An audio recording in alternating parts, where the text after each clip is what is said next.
2026 சட்டமன்ற தேர்தல்ல தளபதி கூட சீமான் கூட்டணி வைப்பாரா வைக்க மாட்டாரா அப்படிங்கிற ஒரு கேள்வி இப்போ பொதுவா எல்லார் மத்தியிலுமே இருக்கு. அதுக்கு முக்கியமான காரணம் சீமான் சமீபத்துல கொடுத்த ஒரு பேட்டி தான். அந்த பேட்டியில சீமான் என்ன சொல்லியிருந்தாரு அப்படின்னா, 2026 சட்டமன்ற தேர்தல்ல நாம் தமிழர் கட்சியும் தமிழக வெற்றி கழகமும் கூட்டணி வைக்குமா அப்படிங்கிற ஒரு கேள்வி கேட்கப்பட்டது. அதுக்கு சீமான் தளபதியோட பாணியில ஐ எம் வெயிட்டிங் அப்படிங்கிற மாதிரி சொல்லிட்டு போயிட்டாரு. அது மட்டும் இல்லாம விஜய் கட்சி சார்பா நடக்க போற முதல் மாநாட்டுக்கு எனக்கு அழைப்பு வந்தா நான் கண்டிப்பா போவேன் அப்படிங்கிற மாதிரியும் சீமான் பாத்தீங்கன்னா சொல்லியிருக்காரு. சோ இதெல்லாம் வச்சு பார்க்கும்போது சீமான் விஜய் கூட கூட்டணி வைக்கிறதுக்கு ஆசைப்படுறாரு அப்படிங்கிற மாதிரி தான் எல்லாருக்குமே தோணுது.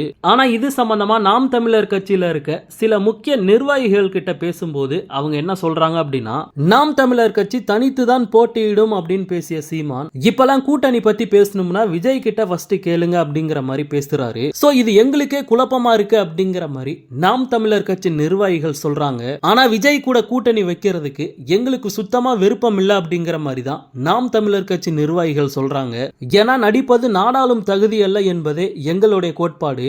அதனாலதான் ரஜினி கமலை கடுமையா நாங்க தாக்கி பேசணும். ரஜினி கமலுக்கு அப்புறம் எந்த ஒரு நடிகருக்கும் கட்சி தொடங்கணும் அப்படிங்கிற ஆசையை வரக்கூடாது அப்படின்ட்டு சீமானே பேசியிருக்காரு. சோ இப்படி எல்லாம் பேசிட்டு இப்ப நடிகர்களோட அரசியலை கொண்டாட ஆரம்பிச்சோம் அப்படின்னா எங்க மேல இருந்த நம்பிக்கை மக்கள் மத்தியில போயிரும். அப்படியே நாங்க விஜய் கூட கூட்டணி வச்சாலுமே எங்களோட சீமான் அண்ணனை தான் முதலமைச்சர் வேட்பாளரா களமிறக்குவோம். சோ நடிகர் விஜய் இந்த மாதிரியான கண்டிஷனுக்கு ஒத்து வந்தாரு அப்படின்னா கூட்டணி பத்தி யோசிக்கலாம் அப்படின்ட்டு நாம் தமிழர் கட்சி நிர்வாகிகள் பேசியிருக்காங்க.